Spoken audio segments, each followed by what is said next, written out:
অনেক কাজ করছি। দেখুন আজও সাইজে সাকুলেন্ট পদ্ম যেটা বলে সেটা দেখুন সব গাছ তুলেছি, তুলে দেখুন কতগুলা টবে স্থানান্তরিত করেছি, তুলে তুলে রেখেছি। এই দেখুন সব শিকড় হয়ে গেছে, ভর্তি ভর্তি শিকড় হয়েছে।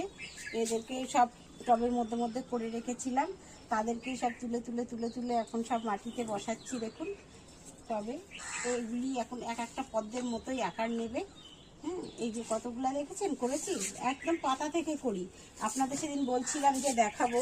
হ্যাঁ, এই দেখুন পাতা থেকে গাছ করেছি, এই যে ছোটো ছোটো ছোটো ছোটো, এই দেখুন পাতা থেকে কত শিকড় হয়েছে, দেখতে পাচ্ছেন? এই যে সব পাতা থেকেই কিন্তু করা, সবগুলি দেখুন শিকড় হয়েছে। সেই শিকড় থেকে এই যে এরকম গাছ হবে, এই যে এরকম। তারপরে এই যে এই মাপের এদেরকে আবার একটা টবে টবে বসিয়ে রেখেছিলাম, একটু বড় হয়েছে দেখুন, আর একটু বড় হয়েছে দেখুন। এই যে আমি সব আবার টবে টবে লাগাচ্ছি, এই দেখুন সব বড় বড় হয়েছে।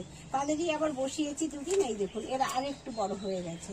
দেখুন কতগুলি করেছি, এরকম অনেক আছে। এই যে তাদেরই বসিয়েছি। এই যে একটু ছায়া রাখলে পাতাটা সবুজ করা হয়, আর বেশি যত রোদ্রে রাখবেন তত সুন্দর এইরকম একটা কালার আসবে, সুন্দর একটা কালার আসে। এদের কালার কিন্তু চেঞ্জ হয়, আপনি ছায়া রাখলে সবুজ ভাব আসবে, আর যদি একটু রোদ্রে ডিপ রোদ্রে রাখেন তাহলে এরকম একটা কালার আসবে। এই যে দেখতে পাচ্ছেন যে কালারগুলো হয়েছে, এই যে। তো আপনারাও চাইলে করতে পারেন আমার মতন এরকম সাকুলেন্ট পদ্ম। লক্ষ্মী কমলা অনেকে বলে, লক্ষ্মী নারায়ণও বলে, যে যেরকম নামে ডাকে আর কি এগুলিকে।